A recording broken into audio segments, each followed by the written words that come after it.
46 migrants have been found dead inside a semi-truck in San Antonio and 16 have been hospitalized, authorities say.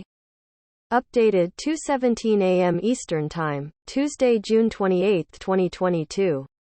At least 46 people were found dead inside of a semi-truck in San Antonio Monday, according to authorities, in a scene that Mayor Ron Nirenberg called a horrific human tragedy. Earlier on Monday night, City Councilwoman Adriana Rocha Garcia referred to the victims as migrants, after she was briefed on the situation by the San Antonio police chief. Authorities were alerted to the scene just before 6 p.m. when a worker in a nearby building heard a cry for help, San Antonio Police Chief Bill McManus said at a news conference Monday night. The worker found a trailer with doors partially opened and saw a number of people deceased inside. McManus said, 16 people, 12 adults and 4 children, have been taken to nearby medical facilities for further care, according to San Antonio Fire Chief Charles Hood. Those who were found alive were hot to the touch and suffering from heat stroke and exhaustion, Hood said, and were conscious when transported for care.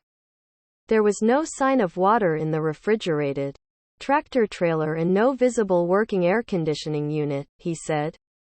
High temperatures in the San Antonio area ranged from the high 90s to low 100s on Monday, according to the National Weather Service.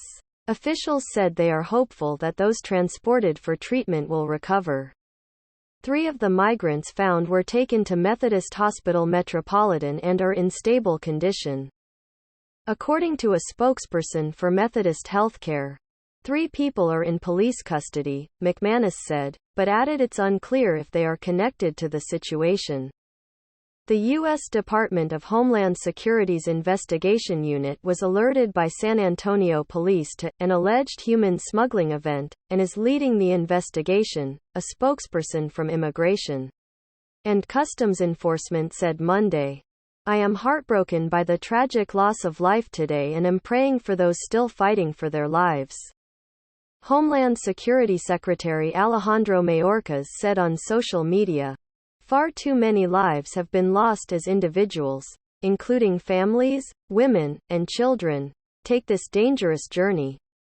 The 60 firefighters that were on scene are being put through a critical incident stress debriefing, Hood said. We're not supposed to open up a truck and see stacks of bodies in there. None of us come to work imagining that, the fire chief said. It's tragic, Mayor Nirenberg said Monday. There are, that we know of, 46 individuals who are no longer with us. Who had families, who were likely trying to find a better life. And we have 16 folks who are fighting for their lives in the hospital. Mexico's Consul General in San Antonio said on social media that assistance to any and all Mexican nationals would be provided. At least 2 of the 16 survivors have been identified as Guatemalan, according to Mexico's foreign minister citing the consul. U.S. officials say they are working to better handle the flow of migrants to the U.S.-Mexico border, with the Biden administration launching an unprecedented operation to disrupt human smuggling network. Mayorkas told CNN earlier this month. The operation builds upon previous initiatives to go after smugglers who migrants often depend on as they make their way to the border.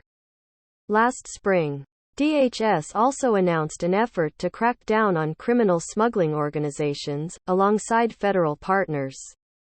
Texas has faced similar tragedies regarding illegal transport deaths over the past 2 decades. In 2017, 10 people died and dozens were injured from heat-related conditions after being discovered in a tractor trailer at a San Antonio Walmart. The driver of the truck was sentenced to life without parole in a federal prison. In 2003, 18 victims ranging from age 7 to 91 were found dead in the back of a semi-truck with about 100 other people as temperatures soared past 100 degrees, investigators said. The driver in that case was initially sentenced to life in prison, but in 2011 was resentenced to almost 34 years in prison.